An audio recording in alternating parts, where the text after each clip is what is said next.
So once again, I'm beating my head against the wall with this thing on the air conditioning. We've still got an infinitesimally small leak after replacing all of the parts. And I really need to find out what it is because it's driving me crazy. So let's find the root cause of that.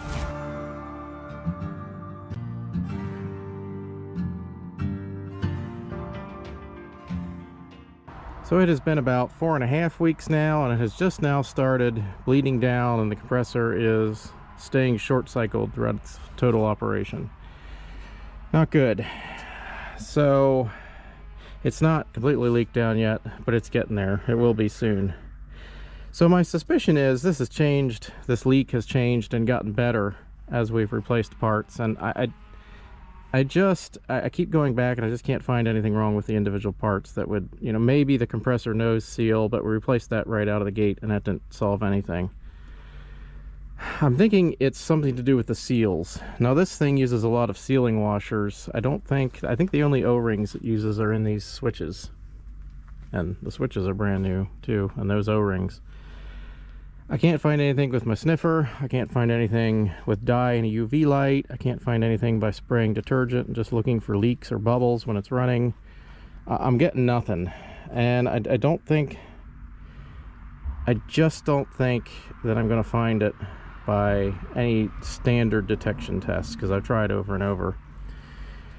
So let's get into this and let me show you what I think here.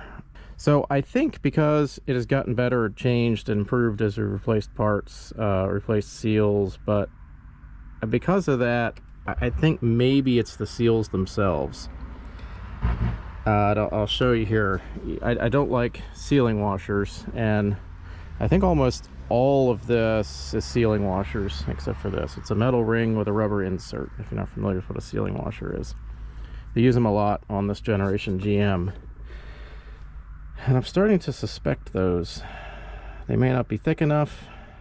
I may not be getting a good seal. These aftermarket parts may be not seating correctly. Anyway, let me show you why and why I think that about the sealing washers. So I like the theory of sealing washers. You know, a metal ring that holds a washer in place, and you just slip it over the tube and clamp the two together. The problem is the actual clamping force is usually only done by one screw or bolt, and if the inner tube, the tube that slides into the other one, the male tube, if that one is too small, there's room for it to be angled, and it might not clamp down evenly, like you can see there.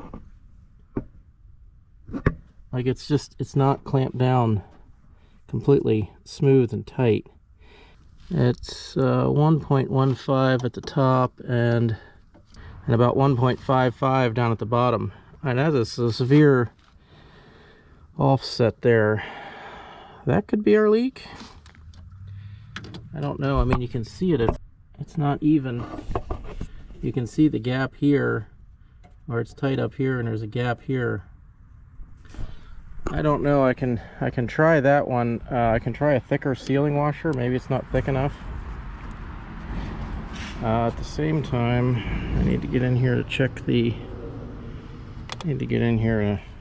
Check the condenser ones. They might be off too, but I'm not sure. The bottom one looks like it's okay, seated properly. The top one. Yeah, I mean, the top one looks like it's seated okay too. I don't know. That could be a leak point. It is a low pressure leak. I'm looking at this one and it looks a little off, but I'm not sure. This one could be off too. Anyway, you can get different thicknesses of sealing washers, and I'm thinking if I just make it thicker,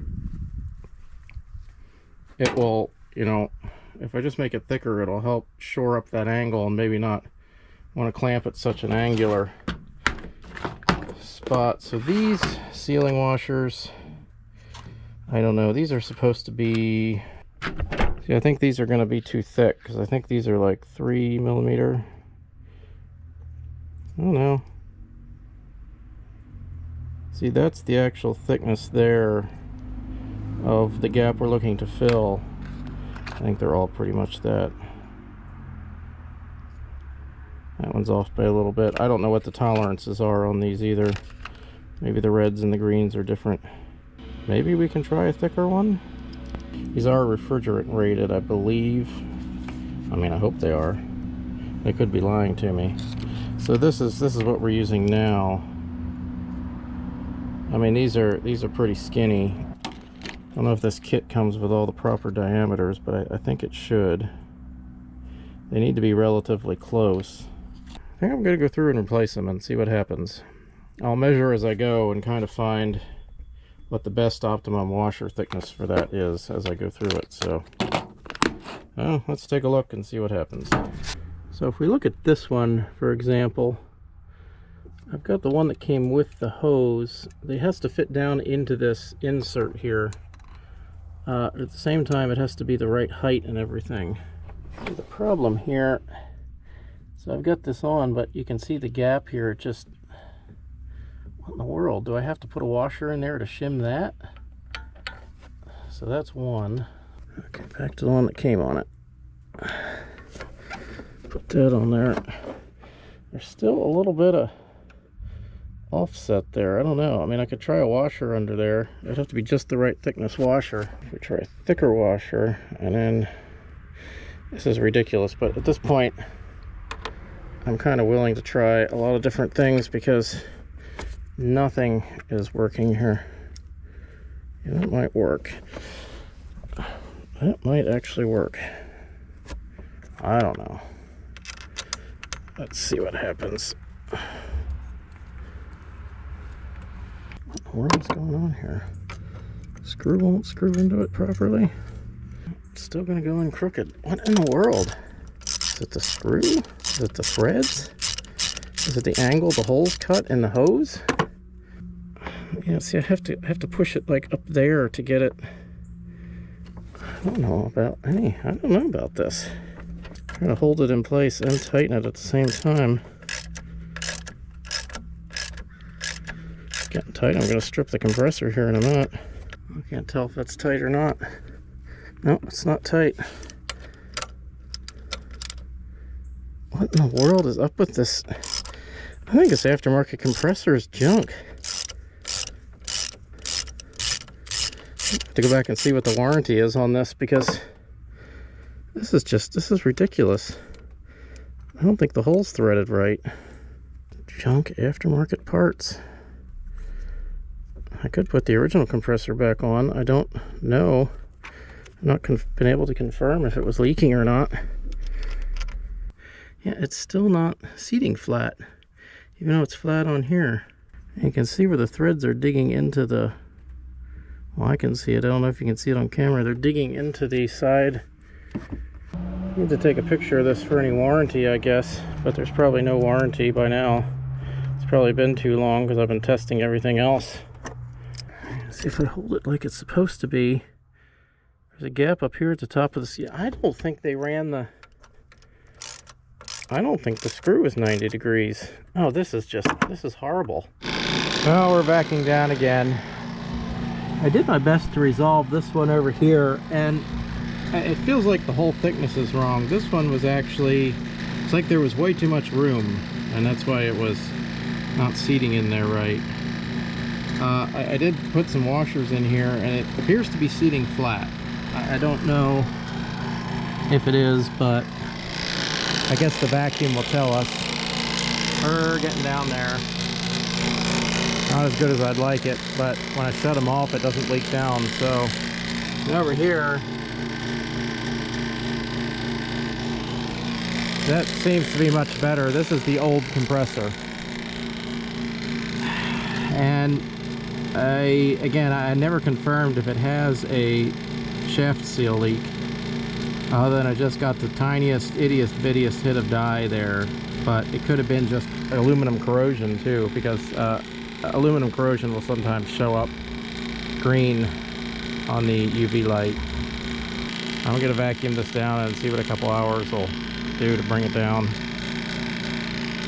Oh, I don't like any of this. I don't think I contacted the compressor company And I don't think they're going to get back to me because it had a 60-day warranty, and I'm pretty sure it's out of warranty because it's been a couple months as I've been chasing down other potential problems.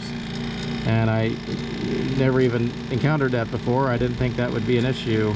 The unevenness in the, you know, who would think to even check that? So yeah, I'm not sure. And again, it's just been the tiniest of leaks. But then, you know, it could be the old compressor had a shaft seal leak right out of the gate because it had so many other problems with running backwards because of leaking valves and because of that not making high enough pressure. And I mean, that compressor just could have been total junk and leaking anyway. So I could be completely wrong on this sealing issue, but there's really no way for me to tell. All right, so this actually held a vacuum for a full week, and it held that full 28-29 inches of mercury for the full week. I don't know. It probably still won't hold refrigerant, but I'm charging it right now. We'll see. So you'll see, unlike the last one that was bad out of the box, this compressor does not run backwards.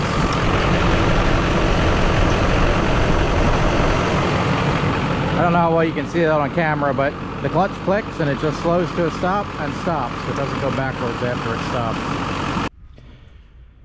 Well, update on the truck. So now what's happening is all of the actuators are failing one by one.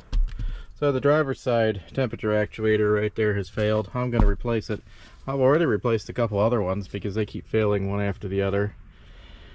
Oh, thank you, GM Electronics. This truck, I don't know. It's just been nickel and diming me since day one. And I really love the truck. I really love the truck. This is like my favoriteest. This has always been like my dream truck. Even from back in the day when I couldn't afford this brand new. If I could have, I would have bought one of these. We're going to work through those. Hopefully, it's really hard to test the AC system when you can't get the proper temperature out of the vents. It was stuck on heat on the driver's side and cold on the passenger side. So we're going to hook this up, recalibrate the system, and hopefully we can continue AC testing then. Alright, let's test the actuator positions here. Let's see, so the left mixed door, that's the driver's side. So it's at 191 commanded. Let's move it all the way down to cold. I have done the recal reset. Yeah, it's not moving. Get all the way up to hot. That hot. Oh, there, it's decreasing. Okay, what's it going to? 128. When it's moving in lurches like this, this is kind of weird. It's 98, slowly moving down, and the commanded is following, or the actual is following the commanded.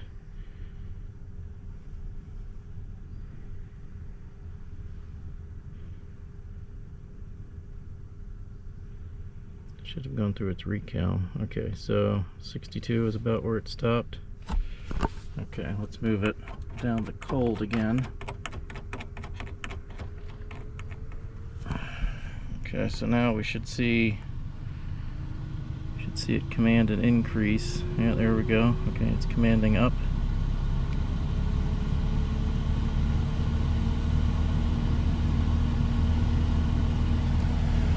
Don't need such a fan speed for testing purposes.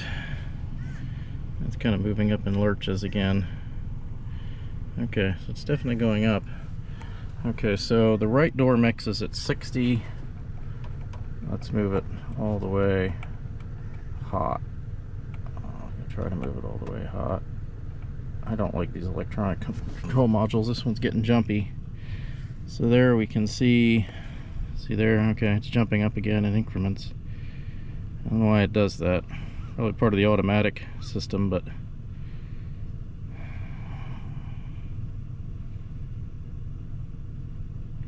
it should probably go up to about 190 counts.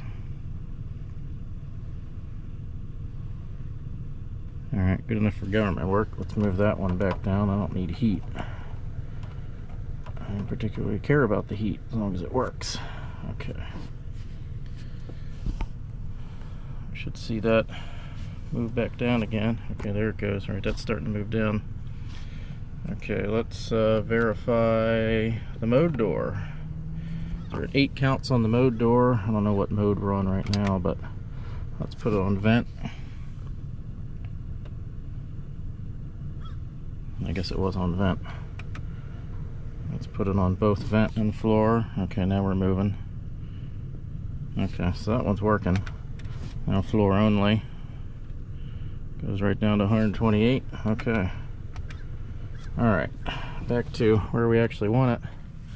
Okay, on the 4th actuator is the air inlet. That's just whether or not you press this button here. You can see now it's moving. So, okay.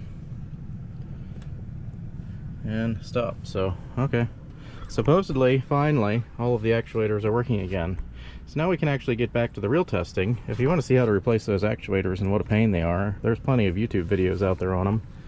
Especially the one that's way up there under the driver's footwell for the mode.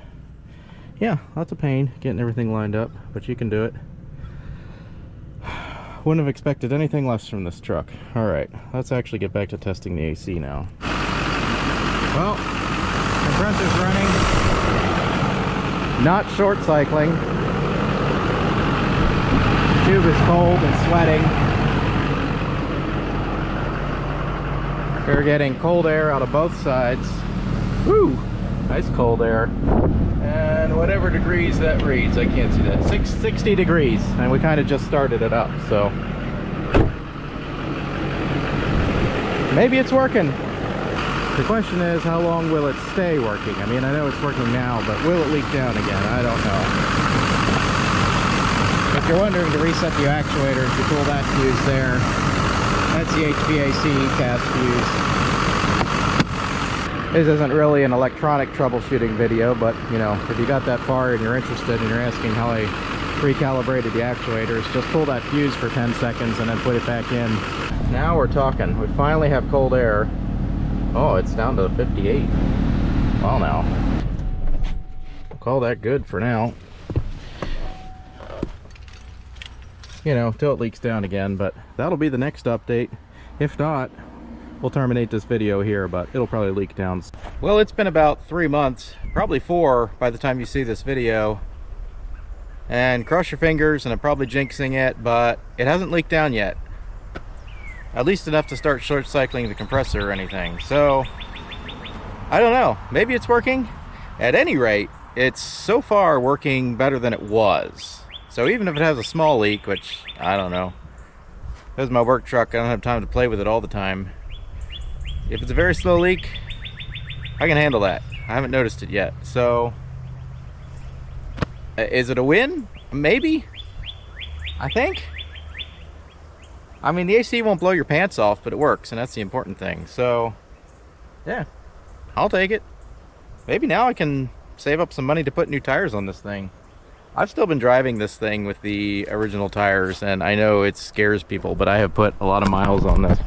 I'm so abusive to tires, I run them right into the ground, and there's not a lot of tread left on there. At least in the middle. She's a little thin.